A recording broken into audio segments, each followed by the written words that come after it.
हमने दिए केंद्रीय विद्यालय के भी, नवोदय विद्यालय के भी। तो नवोदय विद्यालय का इंटरव्यू दिया 2012 में था, चंडीगढ़ में पंजाब यूनिवर्सिटी कैंपस में जवाहर नवोदय विद्यालय है वहां पे। और दूसरा इंटरव्यू मेरा असिस्टेंट प्रोफेसर का, जो कि इलाहाबाद प्रयागराज में हुआ, यूपी में, यूपीएचसीएससी के द्वारा 2019 में। दोनों का ही जो तजुर्बा रहा वो मैं इस डिस्कशन में शेयर करूंगा।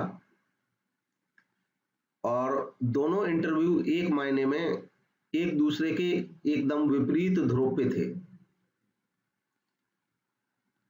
तो कोई एक सेट प्रोसीजर नहीं होता है कि हम अगर ऐसा करेंगे तो सिलेक्ट हो जाएंगे। मैं केवल अपना अनुभव शेयर करूंगा और आप उसके हिसाब से फिर अपना कंक्लूजन निकालेंगे।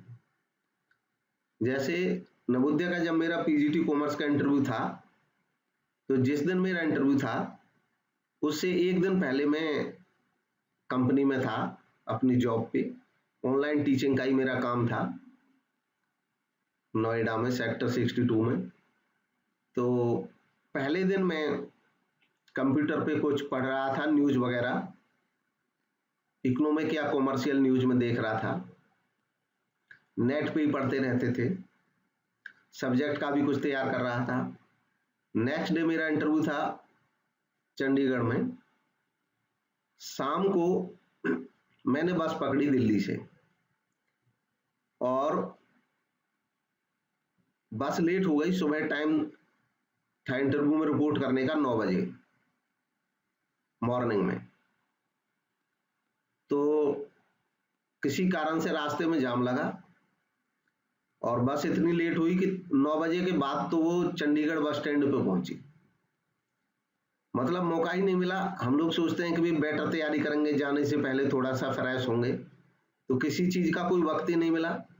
मैं तुरंत बस से भागा और भागते हुए एक रिक्शे वाले को कहा कि भाई जल्दी से मुझे नवोदय विद्यालय पहुंचा दो, पंजाब यूनिवर्सिटी चंडीगढ़ के कैंपस में है। उसने कोशिश की, जल्दी से पहुंचा दिया। वहां पे मैं पहुंच गया। मैंने भागते हुए स्कूल में एंटर किया। हाँफ रहा था, थोड़ा सा परेशान भी था कि पता नहीं वो अलाउ करेंगे नहीं करेंगे, क्योंकि जब आदमी प्राइवेट जॉब में होता है तो और गवर्नमेंट के लिए इंटरव्यू देने जाता है तो थोड़ा सा उसको हेजिटेशन ज्यादा रहता है उस टाइम पे। तो मैंने वहां पे जाते ही पता किया सबसे पहले कि भी इंटरव्यू कहाँ चल रहा है। उन्होंने बताया मुझे, तो जहां मुझे गाइड किया वहां मैं चला गया। उन्होंने अलाउ कर दिया। स्टार्टिंग में जो एंट्री कराने वाले थे कि ठीक है आप चले जाइए जल्दी, लोग वहां पे लाइन में लगे हुए हैं। तो मैं इतना लेट हो चुका था कि तब तक जब मैं पहुंचा जल्दी जल्दी से डॉक्यूमेंट मेरे उन्होंने देखे और इंटरव्यू बोर्ड के लिए मुझे बताया कि आपका इंटरव्यू वहां पे चल रहा है। मैं इंटरव्यू बोर्ड की तरफ गया। तब तक मेरे कपड़े वही थे जो मैंने बस में पहने हुए थे नाइट में, जिनको मैं पहन के जर्नी कर रहा था। तो मेरे को कोई मौका ही नहीं मिला। मैं जल्दी से वहां पे वॉशरूम का पता किया, बैग निकाला, बैग में से व्हाइट शर्ट एक मैंने रखी हुई थी, तो व्हाइट शर्ट मैंने बदल ली, जो मैं अपने माइंड में मेकअप करके गया था। और इंटरव्यू में क्योंकि मेरा मानना था या मुझे बताया गया था कि सिंपल और सोबर आपके कपड़े होने चाहिए, तो व्हाइट मैंने अपनी शर्ट हमेशा व्हाइट कलर की ही मैंने रखी। जब भी मैं किसी भी इंटरव्यू में गया तो उस दिन भी व्हाइट थी मेरे पास। और ब्लैक शूज पॉलिश वाले वो ऑलरेडी मैंने पहने हुए थे। फ्रेश में नहीं हो पाया था, हाथ मुंह मैंने धोया वहां पे बस, और थोड़ा सा ऐसे फ्रेश दिखने का एक तरह से किया कोशिश। इंटरव्यू देने पहुंच गया, जल्दी मेरा नाम भी बोल दिया। मेरा मतलब लगभग शुरुआत में ही था, तो पहुंच गया।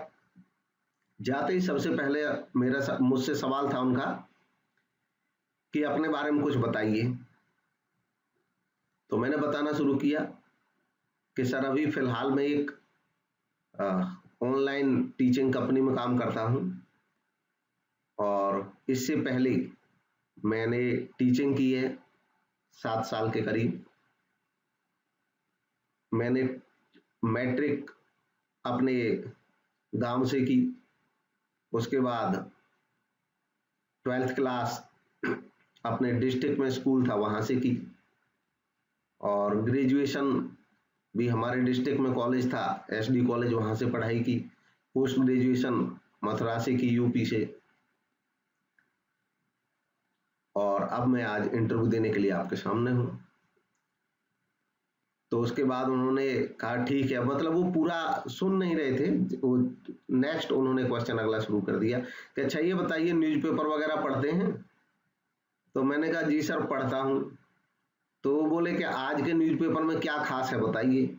तो मैंने कहा सर आज तो न्यूज़पेपर देखने का मौका ही नहीं मिला। उन्होंने कहा क्यों?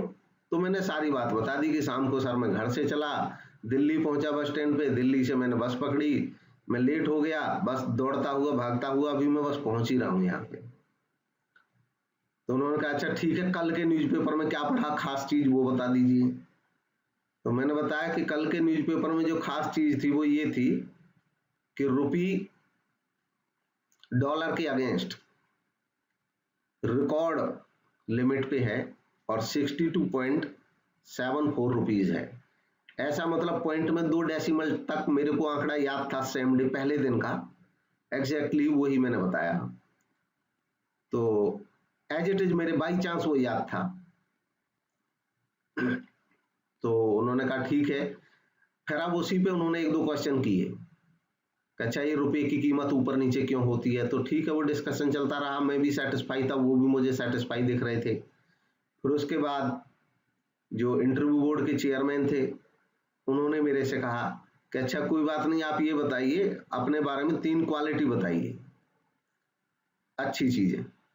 तो मैंने कहा सर मेरी क्वालिटी 3 ये हैं कि मैं टीम स्पिरिट पर काम करना चाहता हूं।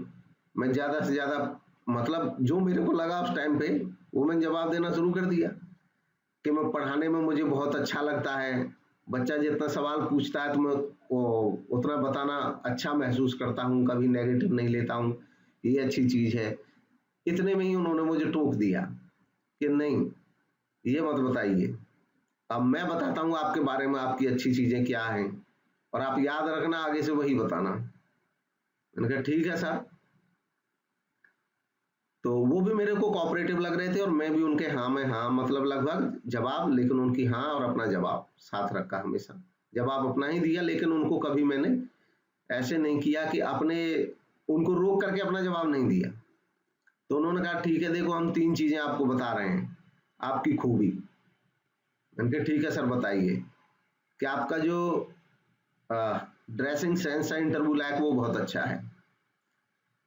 तो हालांकि मुझे तो पता था, तो मुझे लगा जहां तक मैंने उसको इंटरप्रेट किया कि व्हाइट शर्ट जो थी उसका कॉम्बिनेशन अच्छा था, पैंट एकदम सिंपल टाइप का था और जो शूज थे वो पॉलिश थे, ब्लैक थे फीते वाले, तो उनको ठीक लगा होगा। दूसरा उन्होंने कहा दूसरी क्वालिटी आपकी ये है कि आपका जो वॉइस है वो एकदम क्लियर है, क्लैरिटी है, इसमें क्लैरिटी है, बच्चों को तुरंत पता चलेगा आप जो बोल रहे हैं वो एज इट इज समझ आएगा, मतलब बहुत जल्दी भी नहीं बोल रहे हैं और वर्ड खा भी नहीं दे बीच में। और तीसरी क्वालिटी उन्होंने बताई कि आप बातों में हमको पॉजिटिव लग रहे हैं, ये उन्होंने कहा। ठीक है सर। फिर उसके बाद उन्होंने क्वेश्चन पूछने स्टार्ट कर दिए, फिर कॉमर्स के, अकाउंटेंसी के, बिजनेस के सब पूछे। एक मैडम थी उन्होंने पूछा कि आप अच्छा बताइए अकाउंट्स में से किस टॉपिक में से पूछें? तो मेरा जवाब था डिबेंचर में से। तो डिबेंचर मैंने ऐसे लिया जवाब इसलिए क्योंकि मैं अकाउंटेंसी ही ज्यादातर पढ़ाता था क्लास में और डिबेंचर्स पे मेरी थोड़ी ठीक कमांड थी उस समय, 12th में पढ़ाता था मैं, तो वही टॉपिक मैंने कहा कि डिबेंचर्स में पूछिए। तो उन्होंने उससे रिलेटेड क्वेश्चन किए, सिंकिंग फंड से रिलेटेड और डिबेंचर के रिडेम्पशन से रिलेटेड, उनसे वो सेटिस्फाई नजर आई। फिर उन्होंने एनपीओ से रिलेटेड ऐसे कंटिन्यूसली कुछ क्वेश्चन पूछते हुए एक जगह पे ले जाके उन्होंने मेरे को जान के फंसाने की कोशिश की। थोड़ा सा लंबा चला इंटरव्यू ट्रेडिंग अकाउंट में और P&L अकाउंट में कुछ चीजें ऐसी होती हैं जिनके दोहरे जवाब होते हैं। तो वो एक्सपीरियंस थी, अनुभवी थी, वो समझ रही थी कि इसके 2 जवाब होते हैं, इसलिए जान करके उन्होंने ऐसे पॉइंट पे ले गए मुझे। तो मैंने अपना जो जवाब बताया, उन्होंने पूछा था कि ये जो ग्रॉस प्रॉफिट है और नेट प्रॉफिट है, इनमें से कौन सा ज्यादा महत्वपूर्ण होता है किसी संस्था के लिए। तो खैर उस टाइम पे मैं उसका जवाब देने में बहुत अच्छा, मतलब मेरे को नहीं लगा कि मैं क्या जवाब दूं, ग्रॉस प्रॉफिट नेट प्रॉफिट, मैंने कहा दोनों का अपना अपना इंपोर्टेंस है। तो उन्होंने, मैडम ने खुद बता दिया कि ऐसा है, जो ट्रेडर होते हैं उनके लिए, जो कंपनीज होती हैं उस टाइम पे जब ऑपरेशनल डिसीजन के लिए वहां पे कि कोई संस्था कितना अच्छा ऑपरेट कर रही है, इस बात को जानने के लिए जो ग्रॉस प्रॉफिट है वो ज्यादा महत्वपूर्ण रहता है, क्योंकि नेट प्रॉफिट में तो नॉन ऑपरेटिंग चीजें भी शामिल हो जाती हैं, तो वो जो ऑपरेशंस की एफिशिएंसी है उसको अच्छा दिखाता है ग्रॉस प्रॉफिट। इनके ठीक है मैडम। उसके बाद मैंने उनसे कुछ पूछना चाहा इंटरव्यू में, तो काफी उनका इंटरव्यू जो बोर्ड था उसका पॉजिटिव अप्रोच लगा और बाद में बेटर रिजल्ट भी आया। तो ये तो रहा नवोदय विद्यालय का PGD का इंटरव्यू। नेक्स्ट इसके बाद इससे रिलेटेड कोई क्वेरी है तो आप पूछ सकते हो, बीच में बोल सकते हो, कोई दिक्कत नहीं। कभी ऐसा भी हो सकता है कि किसी क्वेश्चन में हम अटक जाएं और बार बार उसको जवाब देने की कोशिश करें, लेकिन वो हमारा गलत होता जा रहा है, फिर भी उनका पॉजिटिव रिस्पॉन्स हमारे लिए दिखे और सिलेक्शन होने की चांसेस हो। ऐसा बड़ा मुश्किल है।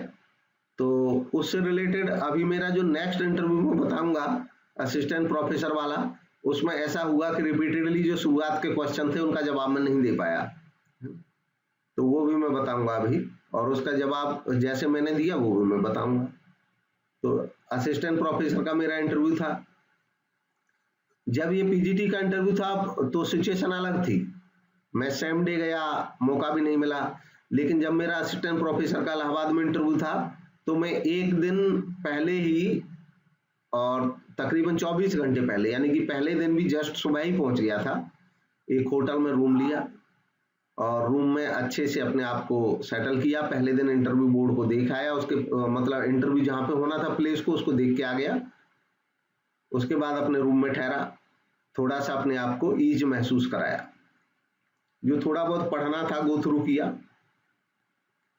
और उस दिन मैं थोड़ा ज्यादा कॉन्फिडेंट लग रहा था, क्योंकि एक तो पहले से जॉब थी, सरकारी जॉब थी ही, और दूसरा जब आप टाइम से पहुंच जाते हैं तो थोड़ा सा और कॉन्फिडेंस आ जाता है।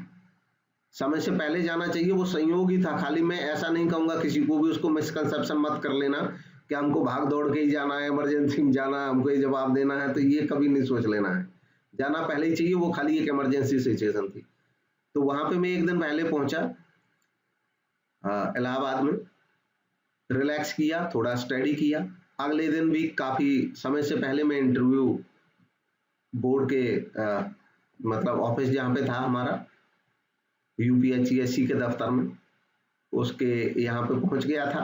सब लोग इकट्ठे थे, सबके साथ एंट्री की, काफी समय से काफी देर वेट भी करना पड़ा। खैर धीरे धीरे जब हम पहुंच गए तो मैं इंटरव्यू बोर्ड का माहौल बताता हूँ।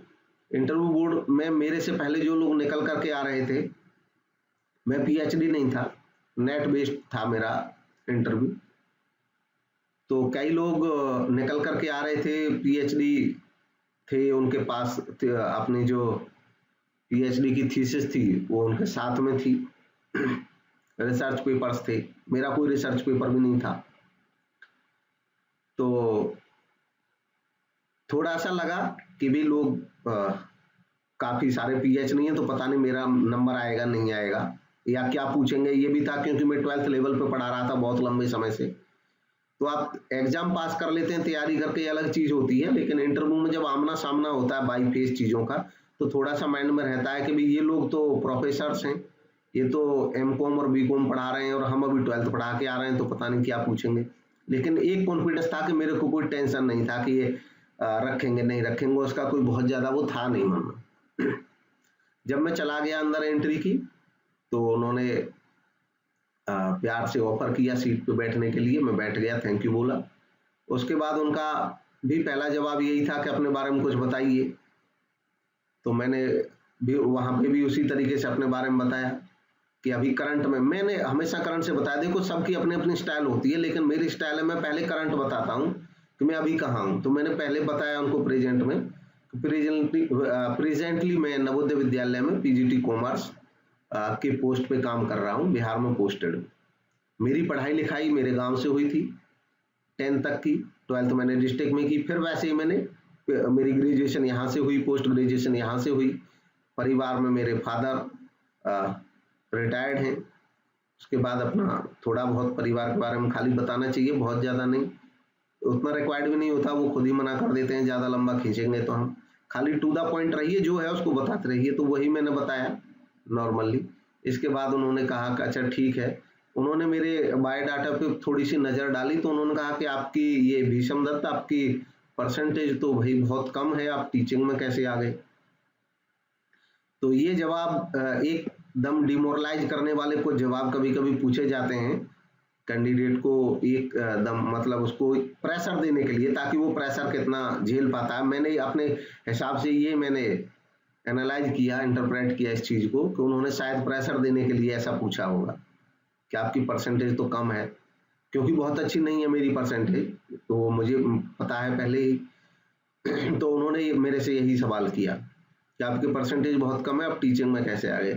तो मेरा जवाब ये था कि सर संयोग की बात है, और परिवार में बहुत ज़्यादा पढ़े लिखे लोग नहीं थे, तो इसलिए उतना कॉम्पिटिटिव नेचर नहीं था हमारा पढ़ते टाइम, इसलिए परसेंटेज के बारे में बहुत ज़्यादा अवेयरनेस नहीं थी कि बहुत ज़्यादा परसेंटेज आ जाए हमारी। हमारा फोकस तो ये रहता था पढ़ते टाइम कि पास हो जाए। लेकिन मैं हमेशा अपनी क्लास में रहा लगभग टॉपर्स में, यही वास्तविकता भी थी। मतलब जो अच्छे पढ़ने वाले थे उन्हीं में से एक होता था मैं। अब इसके बाद फिर मैंने उनको बताया कि सर दूसरा मेरा ये है कि मैं कभी बैक नहीं गया। मैंने गांव के स्कूल में पढ़ाया, उसके बाद शहर में आया पढ़ाने के लिए, हरियाणा बोर्ड के बाद सीबीएसई बोर्ड में पढ़ाया, कुछ दिन कॉलेज में पढ़ाया, फिर प्राइवेट कंपनी में पढ़ाया, अब नवोदय विद्यालय में हूँ, और अब सर इसका मैंने एग्जाम पास किया। मैं कभी बैक नहीं गया, कैरियर मेरा धीरे धीरे आगे ही बढ़ा है जब भी बढ़ा। उन्होंने कहा अच्छा ठीक है। फिर उन्होंने पूछा मेरे से रॉयल्टी से रिलेटेड कोई क्वेश्चन था, एग्जैक्टली अभी मेरे को याद नहीं रहा। तो मैंने कहा कि सर मैं कंसेप्चुअल बता सकता हूँ, इसका मीनिंग बता सकता हूँ, लेकिन मैं करंट में पढ़ा नहीं रहा हूँ, तो इसलिए मेरे को इसके फॉर्मेट्स वगैरह एज इट इज ये सब याद नहीं है जो आप पूछ रहे हैं। तो उन्होंने कहा कि कैसे पढ़ाओगे, तब बीकॉम और एमकॉम सब पढ़ानी पड़ेंगे आपको। मैंने सर कंसेप्ट मेरा ठीक है, मेहनत कर लेता हूँ और मेहनत करके पढ़ाऊंगा, अभी तक भी मेहनत करके पढ़ा रहा हूँ। तो उन्होंने कहा अच्छा ठीक है, और ऐसे रिपीटेडली उन्होंने 2-3 क्वेश्चन मेरे से वही पूछे जो एमकॉम में या बीकॉम में ही पढ़ाए जाते हैं और 11th-12th पे होते ही नहीं। तो हम मेहनत करके कॉन्सेप्ट या मीनिंग तो जान लेते हैं। अब कोई कहे होल्डिंग कंपनी क्या है तो मीनिंग बता देंगे, सब्सिडरी कंपनी का है बता देंगे मीनिंग, लेकिन जब तक हम उसको, अकाउंटेंसी में खासतौर पर ऐसा होता है कि जब तक हम उसके न्यूमेरिकल क्वेश्चन नहीं कर रहे हैं, तब तक न्यूमेरिकल में से कोई बात पूछ ले तो नहीं बता पाएंगे। तो वही था, उन्होंने होल्डिंग कंपनी से रिलेटेड जो अकाउंट्स बनते हैं उनके बारे में पूछ लिया। तो मैंने फिर स्पष्टता से जवाब दिया कि सर वही बात है मेरी कि मैं तकरीबन 18 साल से 12th लेवल को पढ़ा रहा हूँ, उससे पहले मैंने एमकॉम पढ़ी थी, और ये मैं नहीं बता पाऊंगा। तो 3 क्वेश्चन ऐसे हुए थे लगातार मेरे इंटरव्यू में, और मैं बड़ी सफाई से और मतलब एकदम बिना हेजिटेट हुए और क्लैरिटी के साथ, तो वही मैंने इंटरव्यू में बताया कि sir to be very frank मैं इसमें अभी कंफर्टेबल नहीं हूँ। हाँ कॉन्सेप्ट, तो उन्होंने कहा अच्छा चला कॉन्सेप्ट ही बता दीजिए क्या होता है रॉयल्टी। तो मैंने बता दिया रॉयल्टी क्या होता है कि सर रॉयल्टी लेने वाले की इनकम होती है, देने वाले के लिए खर्चा होता है, वो मीनिंग उसका बता दिया। उन्होंने कहा चलो ठीक है। तो उन्होंने कहा अच्छा ठीक है एनपीओ से पूछ लेते हैं, एनपीओ तो पढ़ाते होंगे। मैंने कहा हाँ सर। तो एनपीओ से पूछे, वो सब बता दिया जो पूछा उन्होंने एनपीओ में से काफी, क्योंकि 12th पर रहता है काफी, उस पर कमांड बनी हुई थी उस टाइम पर पढ़ा रहा था। फिर कंपनी अकाउंट के बैलेंस शीट से रिलेटेड पूछा, तो बैलेंस शीट की हेडिंग्स वगैरह याद थी, क्योंकि कंटिन्यूअसली 12th में पढ़ाते हैं, तो बकायदा वहाँ पे बैलेंस शीट की जो हेडिंग्स है वो बच्चों को याद ही कराई जाती हैं, तो हमें भी याद थी, वो सब बता दिए। उसके बाद फिर काफी लंबा खिंचा इंटरव्यू, क्योंकि वो डीप क्वेश्चन पूछने लगे उसी में जा करके। फिर उन्होंने एडवर्टाइजिंग से रिलेटेड भी पूछे, हायर भी पूछा, फिर उसके बाद तो सब वो थ्योरेटिकल जो था वो सब मैं बताता रहा। इसके बाद काफी उनका मुझे लगा वहां पे कि भी एक दो आदमी थे जो थोड़ा सा शुरू में जिन्होंने परेशान किया, लेकिन बाद में कई लोगों ने काफी सपोर्टिव लगे मुझे वो, क्योंकि वो मेरे हिसाब से क्वेश्चंस पूछते रहे और मैं उनके जवाब देता रहा। तो लास्ट तक ऐसा था कि शुरू में जो 3 क्वेश्चंस के जवाब नहीं दिए थे, लास्ट में लेकिन तकरीबन मुझे लग रहा है 11 या 12 क्वेश्चन ऐसे थे जिनके मैं जवाब दे चुका था, तो मेरे को भी सेटिस्फेक्शन लास्ट में लग रहा था कि भी अब अच्छा शायद निकलेगा। तो एक दो क्वेश्चन सब्जेक्ट से हटके होते हैं, तो जो हटके क्वेश्चन होते हैं उनके आप नहीं बताओगे जवाब तो कोई बाहर नहीं निकलते हैं। जैसे उन्होंने मुझसे पूछा था कि भाई आप अभी बिहार में पढ़ा रहे हैं, आप यूपी से भी पढ़े हैं, आप हरियाणा के रहने वाले हैं, तो तीनों स्टेट में क्या अंतर देखा आपने। तो वो एक कॉमन टाइप का क्वेश्चन था, उसका कॉमन टाइप का मैंने जवाब दिया। जैसे उन्होंने एक बार मैंने ऐसे दिया जवाब कि भाई सबकी कल्चर, मैंने उसको निपटाना चाहा, मैंने कि किसी को बुरा ना लग जाए, ये खतरा बहुत रहता है इंटरव्यू में, जो कॉमन क्वेश्चंस होते हैं उनके मामले में, जैसे सोशल या पॉलिटिकल जब क्वेश्चन पूछ लें तो ये खतरा रहता है किसी को बुरा लग जाए। तो मैंने कॉमन जवाब देना चाहा कि हरियाणा, यूपी और बिहार में इनके तकरीबन सर हिंदी भाषी हैं, तीनों ही क्षेत्र लगभग एक जैसी चीजें हैं, कल्चर हैं, थोड़ा बहुत बदलाव है। कि नहीं, ये नहीं, हम वो क्वेश्चन जो जानना चाह रहे हैं आपका अनुभव देखना चाहिए कि आपने जो पढ़ाया इतने लंबे समय तक, बिहार में भी काफी लंबे समय रहे, यूपी में भी रहे, तो एक वो देखना चाहिए कि हमें ये पता चल जाए कि वाकई में आपने पढ़ाया होगा वहां पे बच्चों को। तो फिर मैंने वहां पे बताया कि हाँ सर, एक अंतर मुझे महसूस हुआ इससे रिलेटेड कि जो बिहार में बच्चे हैं वो पढ़ते काफी देर तक हैं, वो पढ़ने को काफी समय देते हैं।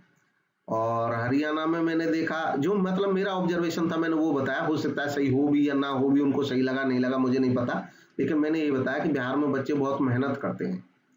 क्योंकि मैंने पढ़ाया था तो वहां पे अक्सर बच्चों का रूटीन होता है कि कहे तो रात को पढ़ना शुरू करेंगे सुबह 2 बजे तक, और इवन जो बच्चे क्लास में कम पढ़ने वाले होते हैं वो भी बहुत पढ़ते हैं वहां पे। और यहाँ हरियाणा में थोड़ा सा ट्रेंड रहता है बच्चों का, पढ़ने वाले बच्चे कम, यानी कि टाइम कम देते हैं पढ़ाई में, और यूपी इनके तकरीबन मिड में बैठती है। तो ये मेरा जवाब था। तो उसके बाद उनका जो रिस्पॉन्स था वो ये था कि बिल्कुल यही मैं आपसे जानना चाह रहा था। ठीक है, तो इसके बाद उन्होंने कहा ठीक है अब आप जा सकते हैं। Thank you. तो ये थे मेरे इंटरव्यूज।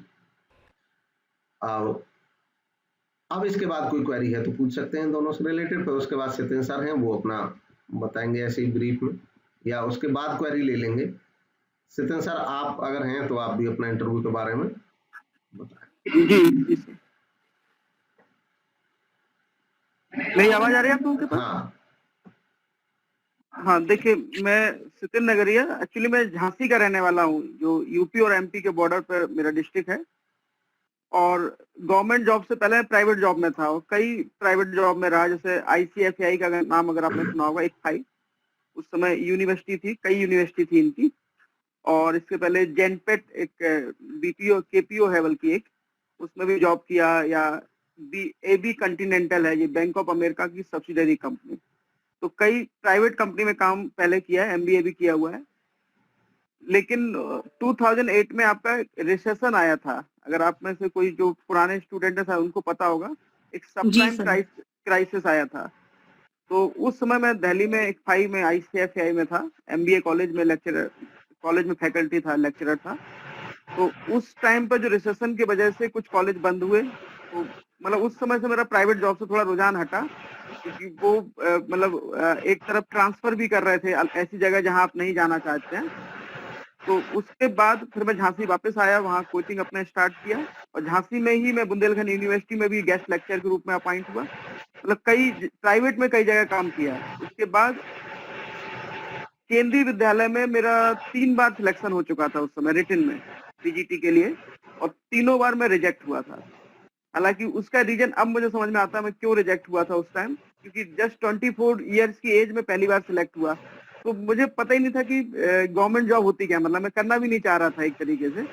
और इंटरव्यू बिल्कुल कैजुअली देने गया, जैसे सर जैसे बताया कि जिस दिन इंटरव्यू है उसी दिन आप पहुंच रहे हैं, ऐसे ही मेरे साथ भी था कि एक बार गया तो पूरी मार्कशीट ही नहीं ले गया। जैसे BCom first year, second year, third year तीनों की चाहिए, तो फर्स्ट ईयर और सेकंड ईयर की हम मार्कशीट ही अपने साथ नहीं ले गए, हमको लगा फाइनल ईयर की ही लगेगी। और वहां जा डॉक्यूमेंट चेक हुए तो बोले कि फर्स्ट ईयर और सेकंड ईयर की भी चाहिए, तो नहीं थी मेरे पास। तो वो इंटरव्यू अलाउ तो कर दिए, लेकिन मेरे पेपर पे नीचे लिख दिए, जो डॉक्यूमेंट जो इंटरव्यू पैनल के पास जाना है उसमें रेड पेन से लिख दिए कि इनके डॉक्यूमेंट जो है बाद में वेरीफाई कराएंगे। तो हमें लगता है कि अगर आपके पेपर पे किसी डॉक्यूमेंट की कमी की वजह से अगर उस पर लिख दिया था रेड पेन से स्टार लगाते हुए, तो एक वो नेगेटिव इम्पैक्ट, अगर वो इंटरव्यू पैनल तक जा रहा है पेपर, तो एक थोड़ा सा नेगेटिव इम्पैक्ट उस बात का पड़ता होगा जो है।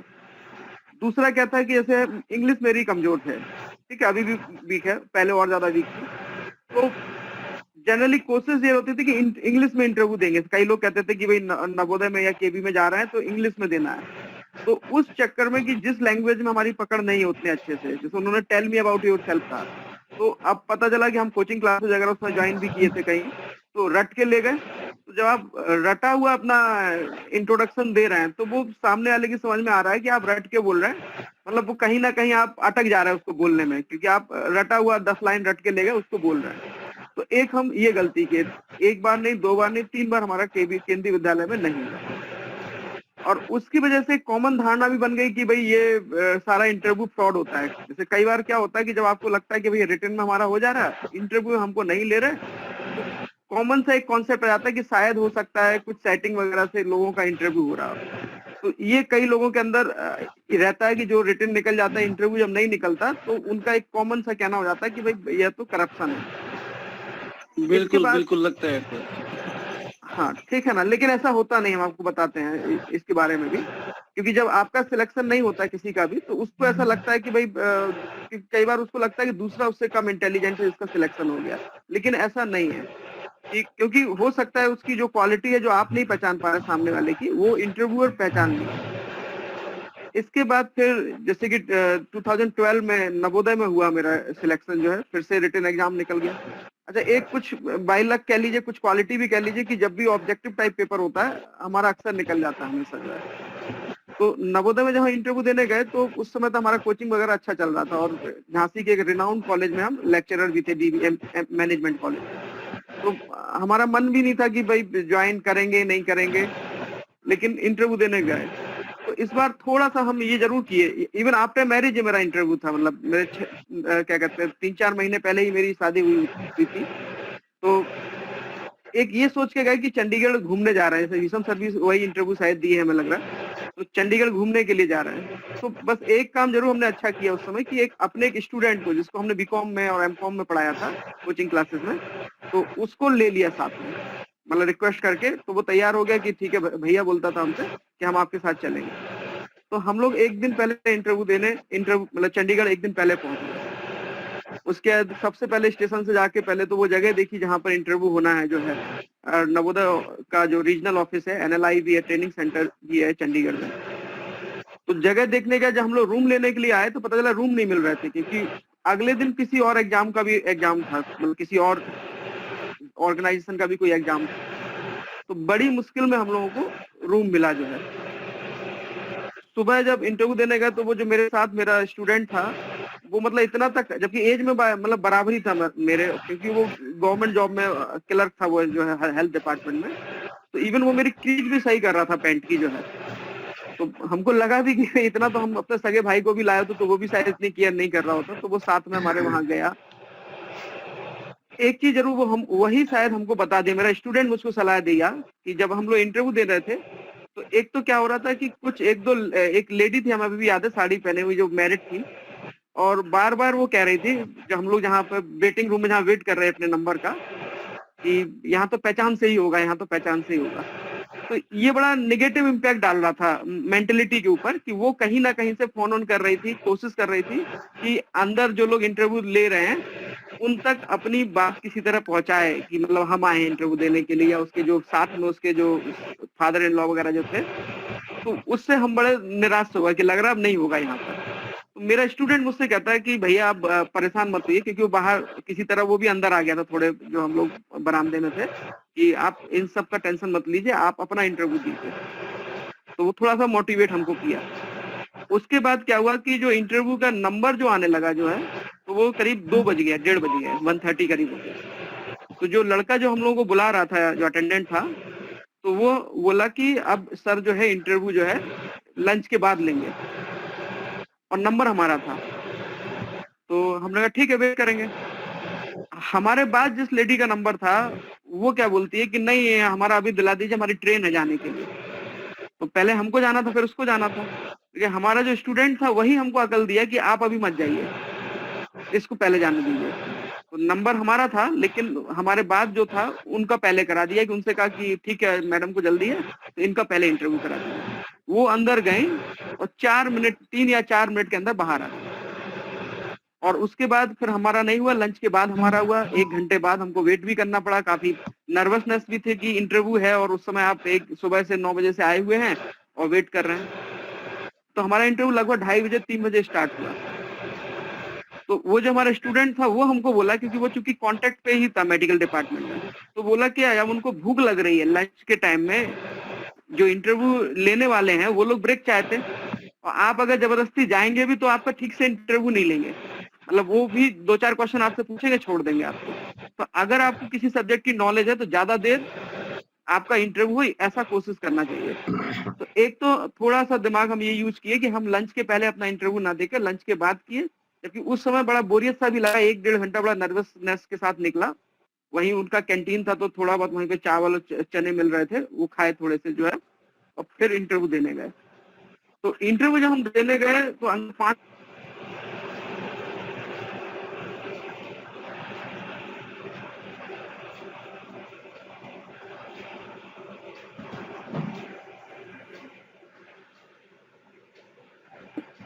हेलो। हाँ हाँ हाँ। और पंजाब के जो है एक सरदार जी भी थे, और हरियाणा टाइप की बोली थी उनकी जो है, मतलब लंबे लंबे जो है। लेकिन जब वो इंटरव्यू देने गए तो शायद उन्होंने हमसे पहला क्वेश्चन यही पूछा कि आज की हेडलाइन क्या है। इत्तेफाक ऐसा था कि हमने भी न्यूज़पेपर नहीं रीड किया था उस दिन का, क्योंकि मौका ही नहीं मिला। और वो क्या बोल रहे थे दूसरे लोगों से कि न्यूज़पेपर तो बाहर रखा हुआ है, मतलब जहां हम लोग वेट कर रहे थे वहां न्यूज़पेपर रखा होगा, लेकिन कोई और उठा लिया होगा, तो वो पढ़ने के लिए नहीं मिला। बस थोड़ा सा दिमाग हमारा ये काम किया कि उसके एक दिन पहले जिस होटल में रुके हुए थे तो टीवी भी वहां पर लगी हुई थी रूम में। तो एक न्यूज थी उस समय कि पाकिस्तान के प्राइम मिनिस्टर जो गिलानी जी जो थे, उनको वहां की सुप्रीम कोर्ट ने अयोग्य डिक्लेयर कर दिया था, कि वो वहां के प्राइम मिनिस्टर या शायद राष्ट्रपति कुछ पद के लिए अयोग्य डिक्लेयर कर दिया था, शायद प्राइम मिनिस्टर को। तो हमारे दिमाग में इतनी बात आई कि ये किसी ना किसी पेपर की हेडलाइन होगी, या हेडलाइन नहीं होगी तो सेकंड नंबर की न्यूज होगी। तो ये बात हमने उनको बोली कि सर पाकिस्तान के प्राइम मिनिस्टर को अयोग्य डिक्लेयर कर दिया वहां की सुप्रीम कोर्ट। तो वो उनका नाम पूछे तो नाम हमको पता था, पूरा नाम तो नहीं पता था, गिलानी सरनेम पता था। तो इसके बाद वो बोलते हैं कि अच्छा वो किस पार्टी के हैं, उनको पार्टी का नाम बताए हम, पीपीपी।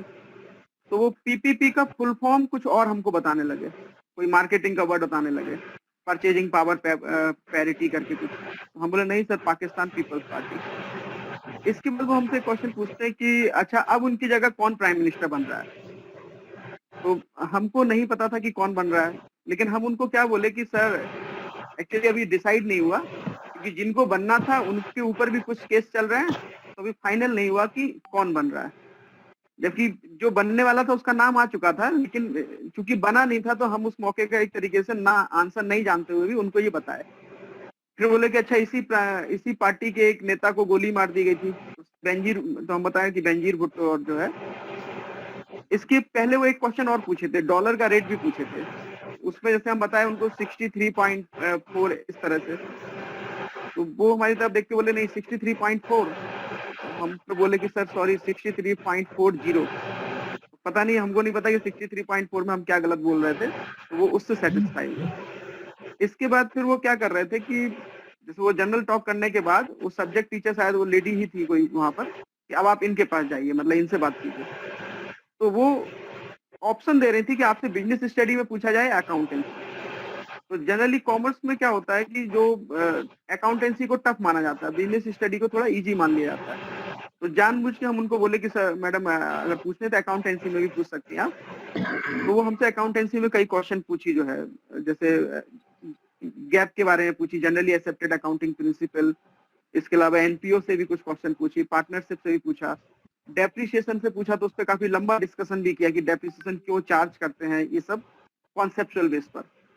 उसके बाद फिर वो थोड़ी देर बाद फिर मार्केटिंग पर आ गई, बिजनेस स्टडी पर आए। तो करीब 10-15 क्वेश्चन के हम उनको आंसर दिए। उसके बाद वो बोली कि ठीक है।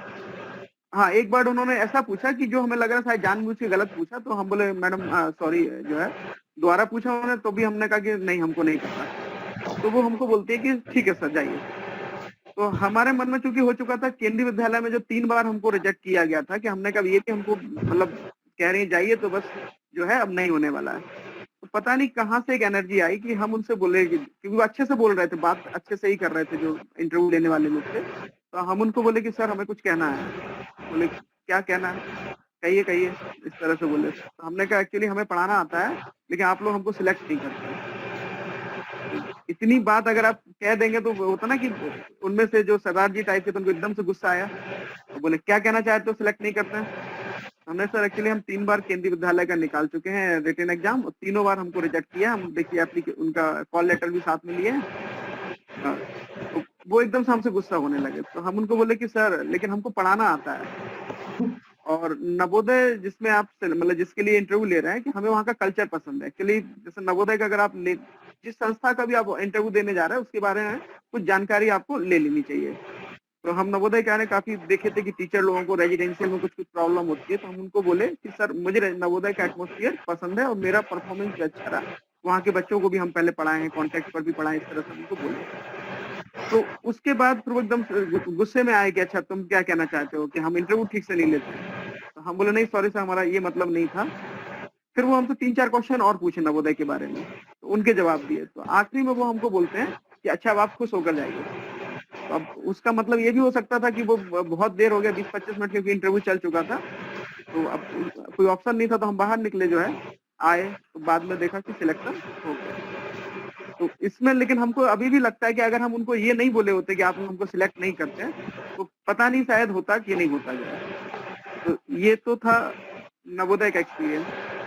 और इसमें एक बात हम और बोलेंगे कि जनरली कोशिश किया करें कि इंटरव्यू जब आपका है, क्योंकि पहले हमने गलतियां की इसके बाद फिर हम एक बार केंद्रीय विद्यालय में, क्योंकि पहले का एक फॉर्म फिल किया हुआ था नवोदय में, सिलेक्शन के बाद उसके रिटन एग्जाम में हुआ, उसके बाद उसका इंटरव्यू था मुंबई में।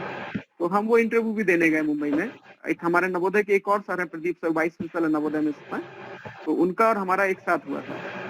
तो हम लोग जो मुंबई इंटरव्यू देने गए एक साथ, एक पर्पस था कि चलो घूम के आएंगे, फ्लाइट से भी पहली बार शायद उस समय सफर किए थे फ्लाइट से। तो वहाँ नवोदय में सिलेक्शन, जबकि वहाँ बताया नहीं कि नवोदय में ऑलरेडी है पहले से, क्योंकि उसके लिए एनओसी चाहिए पड़ती और अप्लाई किए हुए थे पहले से।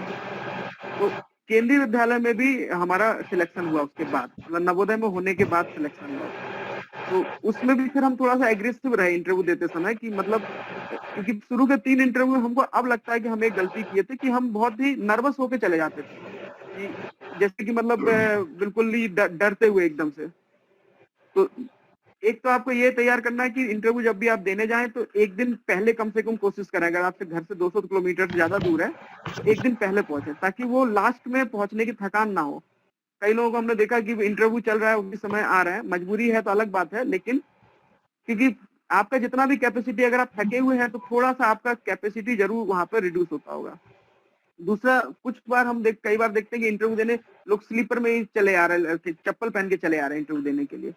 तो उनका ड्रेस सेंस कम से कम, ये नहीं कह रहे कि आप अच्छे कपड़े पहन के जाएंगे तो हो ही जाएगा, लेकिन एटलीस्ट चप्पल पहन के जाएंगे तो अगर हम खुद भी इंटरव्यू लेने के लिए होंगे, जैसे नवोदय में कॉन्ट्रैक्ट पे कई बार हम इंटरव्यू लेते हैं, तो अगर चप्पल पहन के कोई इंटरव्यू लेने आए तो ये उसका एक नेगेटिव पॉइंट जरूर हो जाता है। या बहुत हड़बड़ाहट में कोई चला आ रहा है, या ईगो बहुत दिखा रहा है, जैसे किसी के अंदर ये कि हम सही आंसर दे रहे हैं और आप गलत कर रहे हैं, मतलब आप ये कोशिश कर रहे हैं कि आप इंटरव्यू लेने वाले से ज्यादा जानते हैं। तो ये कुछ नेगेटिव पॉइंट्स रहते हैं उस समय पर। या आप इंटरव्यू देने के लिए रूम में एंट्री किए तो बिना पूछे अंदर आ गए, या उस चेयर पर बैठने के लिए आपको जब नहीं कहा गया और आप पहले आके बैठ गए, मतलब उनको, या उन्होंने बैठने के लिए कहा उसके बाद आपको थैंक यू भी बोलना है। या कुछ लोग इंटरव्यू देते समय अपने पैर को हिलाते हैं। तो ये चीजें इंटरव्यू जब हम लोग लेते हैं, और हमारे यहाँ हमारे प्रिंसिपल सर पटना रीजन का जनरली जो भी इंटरव्यू होता है उस कमेटी में वो हमेशा रहते हैं जो है, तो उसको हमें एक तरीके से ऑर्गेनाइज भी कराना होता है उनका, मतलब एक तरीके से कंप्यूटर वगैरह में। तो ये पॉइंट को देखते हैं, इन सबका ग्रेडिंग होता है कि आपका नर्वसनेस क्या है, आप कितना डर रहे हैं, आंख आप ऐसा नहीं कि बिल्कुल नीचे करके बोल रहे हैं या बहुत ज्यादा तेज आवाज में बोल रहे हैं। तो ये सब थोड़ा सा ध्यान देने वाली बात है। इसके अलावा इसमें जैसे कि हाँ, और कॉमर्स के स्टूडेंट जैसे केबी में भी हमारे साथ हुआ कि एक तो ये सर का जो सर से भी दोनों बार पूछा, टेल मी अबाउट योरसेल्फ, ये क्वेश्चन तो आप बिल्कुल अच्छे से तैयार कर ही लें कि आपको बोलना क्या है, और कोशिश करें कि इसमें वो बातें बोलें जो आपके जिस जॉब के लिए आप जा रहे हैं उससे रिलेटेड मैटर ज्यादा उसमें समझ में आए। और कॉमर्स के लिए जब आप जाते हैं, खासतौर से इंटर कॉलेज के इंटरव्यू में, तो जैसे कि वो CRR कितना है, SLR कितना है, इसको बिल्कुल अच्छे से रट के जाना चाहिए। या RBI के गवर्नर कौन है, बल्कि आप फाइनेंस कमीशन, तो मतलब जो जनरल क्वेश्चन 8-10 क्वेश्चन जो रहते हैं, चेंज भी होते रहता है, CRR हुआ, SLR हुआ, बैंक रेट हुआ, तो इन सबको जरूर तैयार करके जाना चाहिए जो है। और तो ये हमारा एक्सपीरियंस है इंटरव्यू का, कि मतलब जो आपके सामने शेयर किया। अगर इससे कुछ रिलेटेड पूछना चाहते तो आप पूछ सकते हैं। ठीक है सर, अब किसी की कोई क्वेरी है तो वो रख सकते हैं। सर आपसे कोई सिचुएशन बेस्ड क्वेश्चन भी पूछे गए थे क्या? कितने क्वेश्चन पूछे जाते हैं? मुकेश जी कह रहे हैं पहले कि सिचुएशन बेस्ड क्वेश्चन कैसे, मतलब जैसे? सर जैसे मुझसे ये पूछा गया था कि apart from your teaching and other co-curricular activities, what is your contribution towards your children, towards your students? हमसे तो ऐसा नहीं तो पूछा उसका गया। आंसर मैंने बोला था कि हाँ। कि मेरे पास बेटर टाइम मैनेजमेंट है, तो वो टाइम मैनेजमेंट और डिसिप्लिन जो है वो मैं स्टूडेंट्स के अंदर डाल सकता हूँ। इस तरीके से मेरा कुछ आंसर था। हाँ, ये आंसर कहाँ तक सही है? अगर गलत है तो इसका सही आंसर क्या हो? नहीं, सही आंसर है आपका, ये सही आंसर है। ऐसे भी ये जो रूटीन से हटके जो क्वेश्चंस होते हैं, इनसे कोई नुकसान नहीं होता है और हल्का सा वैल्यू एडिशन मिल जाता है अगर उनका कोई जवाब पॉजिटिव देते हैं तो ठीक ही था जवाब, इसमें कोई गलत नहीं है। आपकी अप्रोच पॉजिटिव दिखनी चाहिए। आपसे वो पूछ ले ना कि एडिशनल काम, तो आपको बोलना चाहिए कि हाँ जी एडिशनल काम मैं कर सकता हूँ जब टाइम अपना मैनेज करके निकालूंगा। तो मतलब पॉजिटिव रहने चाहिए आप पूरे उसमें, अगर वो पूछते हैं तो। जी सर एक बात, जैसे इंटरव्यू का हमारा जब टर्न आने वाला होता है जी। तो एट दैट टाइम जो नर्वसनेस फील होती है वो उसका लेवल कई बार बहुत ज्यादा हाई हो जाता है। हाँ। और ऐसा होता है कि हम सारा पढ़ा हुआ भूल रहे हैं, ब्रेन वॉश हो गया बिल्कुल। हाँ। तो उस चीज को कैसे रिमूव किया जाए, खुद में कॉन्फिडेंस कैसे लाया जाए? हाँ, देखिए खुद में कॉन्फिडेंस तो एक तो जैसे आपने आज ये 3 इंटरव्यू सुने तो एक कॉन्फिडेंस तो आपको आ ही गया होगा कि गलत भी जवाब हो सकते हैं, कोई बड़ी बात नहीं है। और मतलब मैं खुद कह रहा हूं कि गलत जवाब हम दे देते हैं, कोई बड़ी बात नहीं है। खाली क्या है कि बेसिक हमारा गलत नहीं होना चाहिए और उसके लिए तैयारी करके जानी चाहिए बहुत अच्छे तरीके से सब्जेक्ट की। और तैयारी वही करनी चाहिए जैसे हम रिटर्न की करते हैं सब्जेक्ट पे कमांड के लिए, ताकि बेसिक्स हमारे सही रहें। और बाकी बहुत ज्यादा मान लो वो कोई आप किसी चीज को नहीं बता पाए तो ऐसा नहीं कि कोई बहुत बड़ा नुकसान हो जाएगा। हाँ, बेसिक चीजें अगर नहीं बता पाए तो डेफिनेटली नुकसान हो जाएगा। जैसे मान लो हम कॉमर्स के टीचर हैं, अब हमसे वो पूछ लेते हैं कि साहब कैपिटल क्या है, गुडविल क्या है, ऐसी चीजों को नहीं बताएंगे तो डेफिनेट नुकसान हो जाएगा। इसलिए जो बेसिक चीजें हैं उनको काफी अच्छे से पढ़ के जाइए, रिपीटेडली पढ़ के जाइए आराम से। जब तक इंटरव्यू देने जाते हैं 1-2 दिन पहले तक रिवाइज करते रहिए बुक्स को।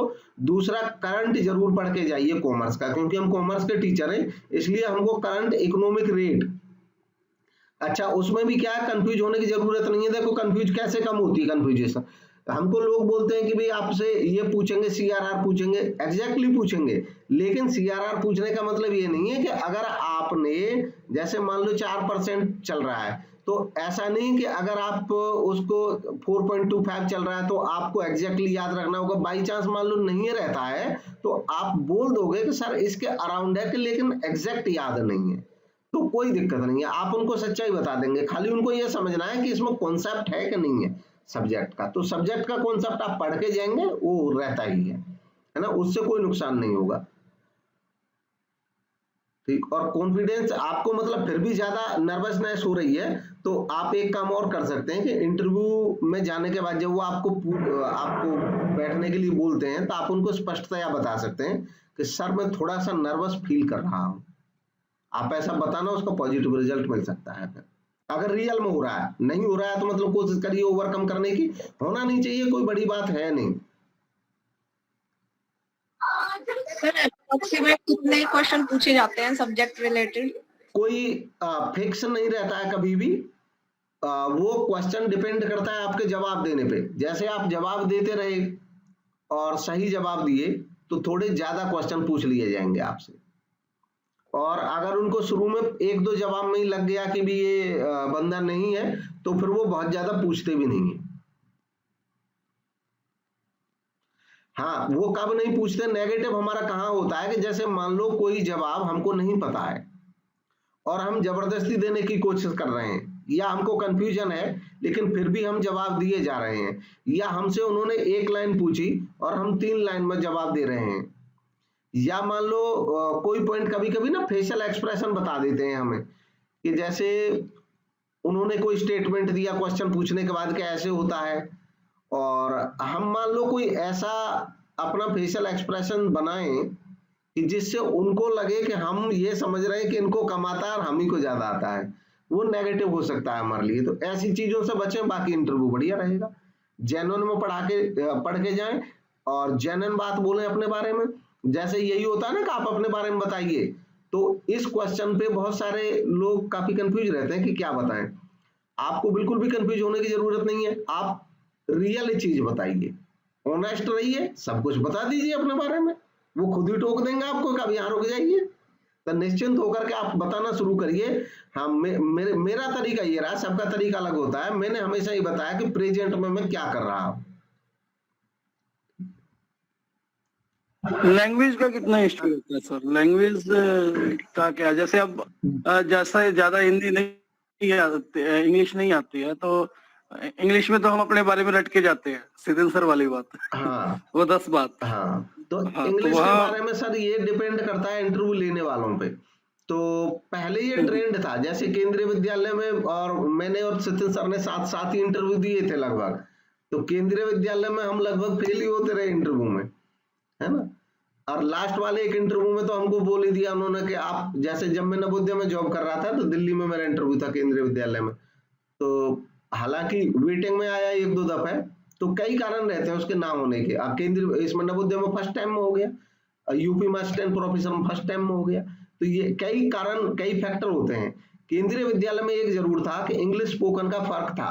जब पहली दफा मैंने दिया था 2008 में फर्स्ट टाइम, तो उन्होंने मेरे को बोला था कि भाई हमको तो इंग्लिश स्पोकन कैंडिडेट चाहिए, क्योंकि थ्रू आउट इंडिया हमारे बंदे जाते हैं। तो उस टाइम पे क्योंकि हम हिंदी मीडियम से पढ़े थे, तो इंग्लिश स्पोकन वैसी नहीं रहती है नेचुरली। तो उन्होंने बोला था, मुझे याद है इंटरव्यू में, कि हमको इंग्लिश अच्छा बोलने वाला चाहिए। इनका ठीक है सर, सब्जेक्ट में आप पूछ लीजिए, इंग्लिश की कोई गारंटी नहीं है। तो स्पष्ट हमने बताया, और सेकंड टाइम उसमें रिजर्व में रहा मेरा नंबर वेटिंग में, लेकिन लास्ट तक हो नहीं पाया। तो फैक्टर तो रहता है इंग्लिश का, लेकिन अभी जो करंट सिस्टम है उसमें सरकार की तरफ से कहा गया है कि भी इंग्लिश के ऊपर आप किसी को फोर्स नहीं कर सकते हैं कैंडिडेट को। और अभी जो इंटरव्यूज में देखने में आ रहा है, ज्यादातर इंटरव्यूज में अब इंग्लिश पे कोई ऐसा नहीं है कि आपको इंग्लिश बोलनी ही पड़ेगी, आप हिंदी में बताइए। जब वो आप इसे इंग्लिश में क्वेश्चन करते हैं तो आप इंग्लिश में जवाब दीजिए, जब हिंदी में करते हैं तो हिंदी में जवाब दीजिए। देखिए, एक चीज आपकी बेस्ट कर जानी चाहिए। फिर दूसरी चीज क्या है कि जैसे मान लो हम ही कोई सामान खरीदते हैं, तो हम मान लो फ्रूट भी देख रहे हैं, तो हम हर चीज बढ़िया देखते हैं कि साइज भी अच्छा हो, कलर भी अच्छा हो, स्मेल भी अच्छी हो, ताजा भी हो, ठीक। अब कंपैरिजन तो आदमी करता है। हाँ, ऐसा होता है कि जैसे मान लो साइज बहुत बढ़िया नहीं है लेकिन टेस्ट बहुत जरूरत से ज्यादा अच्छा, तो आदमी उस पे सोच लेता है कि चलो इसको रहने देते हैं। तो अगर जैसे लैंग्वेज के मामले में मैं बात ये कर रहा हूँ खास तौर पे, कि अगर मान लो हमारी इंग्लिश किसी की बहुत अच्छी नहीं है, तो आप सब्जेक्ट को इतना मजबूत कर लीजिए कि वो उस चीज को कंपनसेट कर दे।